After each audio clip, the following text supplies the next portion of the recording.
Hello बच्चों, कैसे हैं आप सभी। आई होप आप सभी अच्छे होंगे, स्वस्थ होंगे और अपनी पढ़ाई को जारी रख पा रहे होंगे।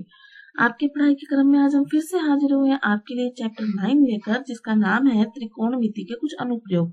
तो आप देख सकते हैं कि इस चैप्टर के अंदर कुल 5 नंबर के आपके एग्जाम में पेपर के अंदर क्वेश्चन आने वाले हैं।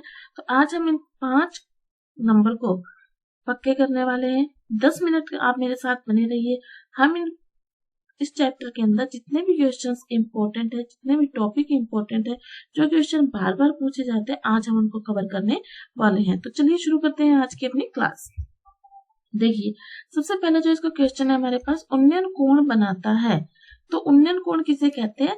दृष्टि रेखा से क्षैतिज रेखा के बीच क्षैतिज स्तर के ऊपर। ठीक है, इस चीज को याद रखेंगे। वो पूछता है इस प्रश्नावली में उन्नयन कोण, अवनमन कोण। दृष्टि रेखा से क्षैतिज रेखा के बीच, दृष्टि रेखा और क्षैतिज रेखा के बीच क्षैतिज से ऊपर जो कोण बनता है वो क्या होता है? उन्नयन कोण होता है। ठीक है, नेक्स्ट देखिए, 20 मीटर लंबी एक रस्सी के 20 ऊर्ध्वाधर खंभों के शिखर तक पहुंचती है। 20 मीटर लंबी एक रस्सी एक ऊर्ध्वाधर खंभे के, तो ये ऊर्ध्वाधर खंभा है और ये 20 मीटर लंबी रस्सी है। ठीक है, इस तरह से यदि ये रस्सी खंभे के साथ 30 डिग्री का कोण बनाती है, ठीक है, तो खंभे की ऊंचाई ज्ञात कीजिए। ये अपने को निकालनी है। तो जब हमने अपनी पूरी किताब के फॉर्मूला सीरीज की थी, तब इसके अंदर जो फॉर्मूला लगना था मैंने आपको बताया था। तो अगर आपको याद हो तो हम इसको कैसे याद करेंगे? लाल कक्का से। कैसे याद किया था हमने इसको? लाल कक्का से याद किया था। ठीक है, अब इसमें देखो, एक करण है और एक ऊंचाई है। करण है और एक लंब है, तो कौन सा फॉर्मूला लगना चाहिए? साइन वाला। लंब और करण का उपयोग हो जिसके अंदर, तो हमारे पास क्या होता है? साइन थीटा बराबर लंब बटा करण। साइन 30 डिग्री, साइन 30 डिग्री बराबर होता है, लंब कितना है? h हमें ज्ञात करना है, और करण कितना है? 20। साइन 30 का मान कितना होगा? साइन 30 का मान लिखो, √3/2 बराबर h बटा 20। वज्र गुना कर लेंगे, 20 यहाँ आ जाएगा, तो 20 √3/2।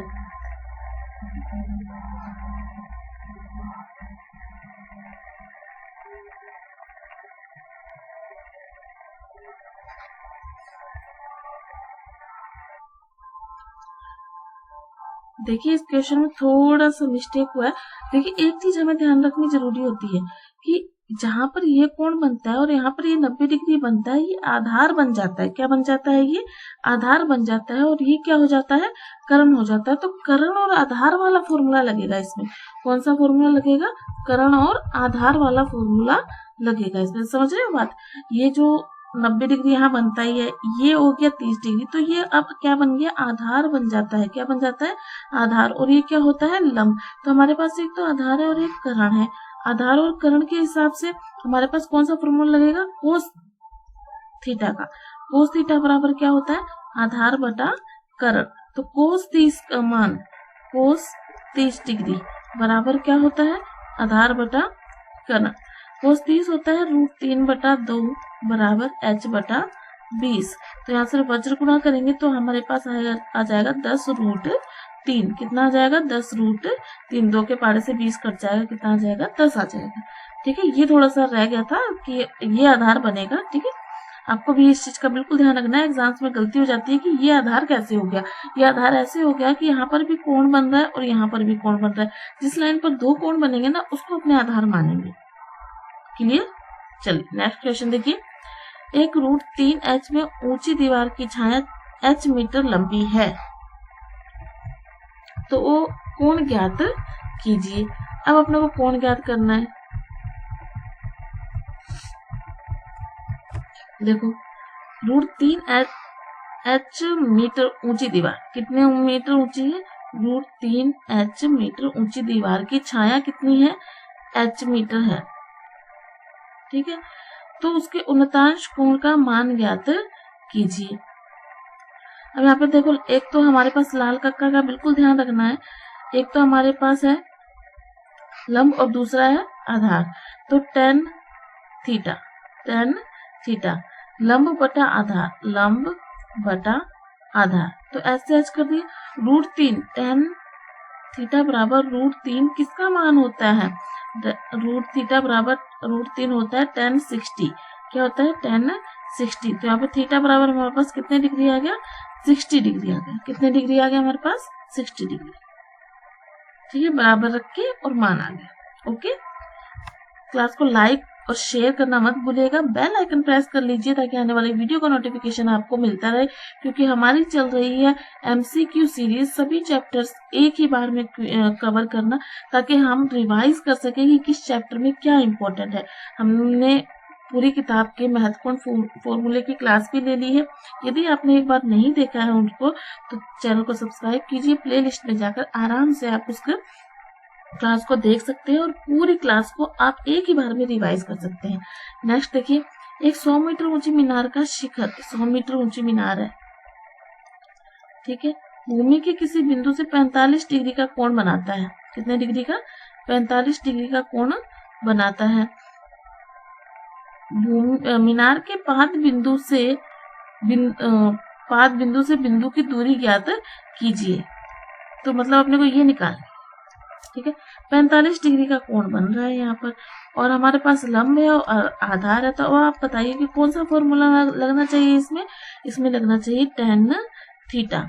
tan थीटा बराबर लंब बटा आधार। tan थीटा कितना है? 45 डिग्री। 45 डिग्री बराबर लंब कितना है हमारे पास? 100। लंब कितना है हमारे पास? 100। और आधार कितना है? x। tan 45 का मान होता है 1। कितना होता है? 1। ये टेबल आप वो कैसे बनानी है और कैसे ये मान याद करने हैं वो मैंने आपको सिखाया है, कि एक बार आप टेबल बनाना सीख जाएंगे ना तो मान आप आराम से कवर कर लेंगे। तो यहाँ से हमारे पास x बराबर कितना आ जाएगा? 100 मीटर। कितना आ गया? 100 मीटर। ओके, चलिए नेक्स्ट क्वेश्चन देखते हैं हम। एक नदी के ऊपर एक पुल नदी के तट से 45 डिग्री का कोण बनाता है। यदि नदी के ऊपर पुल की लंबाई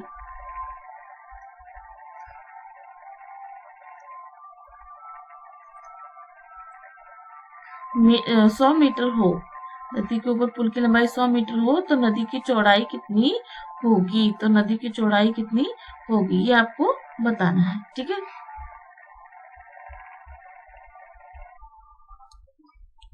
तो इसके अंदर देखिए हमारे पास कौन सा फॉर्मूला लगने वाला है। इसके अंदर हमारे पास लगने वाला है साइन 45 लंब बटा करण। ठीक है, साइन 45 होता है 1/√2। यहाँ पर लंब कितना है हमारे पास? x, और करण कितना है? 100। वज्र गुणा करेंगे, यहाँ से x बराबर आ जाएगा 100/√2। तो √2 को अपन इस तरह से √2 का √2 से गुना करेंगे, क्योंकि बटे में रूट वाली संख्या नहीं होनी चाहिए।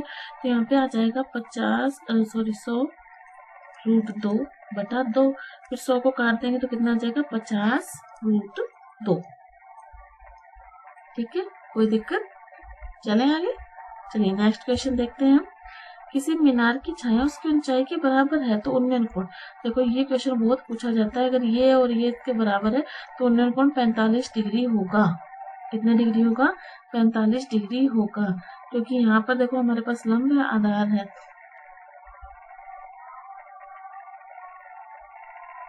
ये दोनों बराबर है हमारे पास, है ना, तो बराबर में 45 डिग्री होता है। याद रखेंगे आप इस चीज को।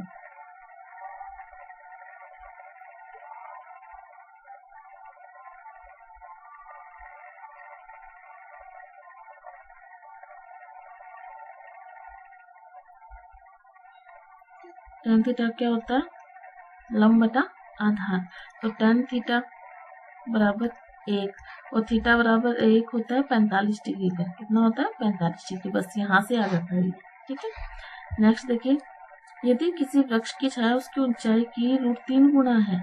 ठीक है, तो ये इस तरह से हम मान लेंगे, वृक्ष की छाया उसकी ऊंचाई की 1/√3 गुना है।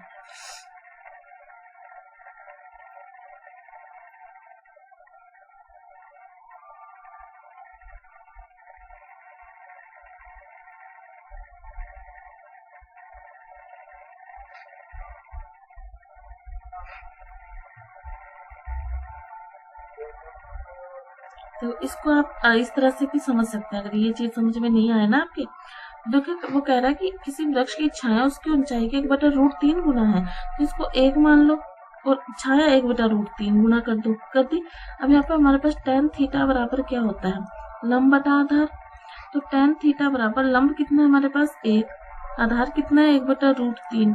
तो ये इस तरह से गुणा होकर ऊपर चली जाएगी, तो यहाँ से tan थीटा बराबर कितना आ जाएगा √3। यहाँ से tan थीटा बराबर आ जाएगा tan 60। ठीक है, इस तरह से भी आप इस क्वेश्चन को समझ सकते हैं।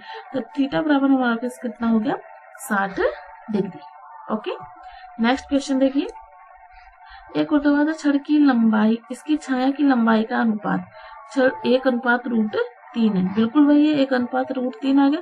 tan थीटा बराबर 1/√3 आ गया, tan थीटा बराबर tan 30 आ गया, थीटा बराबर 30 डिग्री आ गया। इन दोनों प्रश्नों में हमसे क्या पूछा था, कोण पूछा था। ठीक है, तो कोण भी इस तरह से हम निकाल लेते हैं। यदि आपको किसी भी क्वेश्चन में कुछ भी समझ में नहीं आ रहा है या कोई चैप्टर आपका बकाया है जो आपने नहीं किया है अभी तक, उसको करने के लिए कमेंट बॉक्स में लिख दीजिए कि आपको कौन सा चैप्टर करना है, मैं उसकी क्लास आपके लिए लेकर आऊंगी। हम मॉडल पेपर्स का सोल्यूशन भी करने वाले हैं, तो बने रहिए हमारे साथ क्विक रिवीजन के लिए और मॉडल पेपर सोल्यूशन के लिए।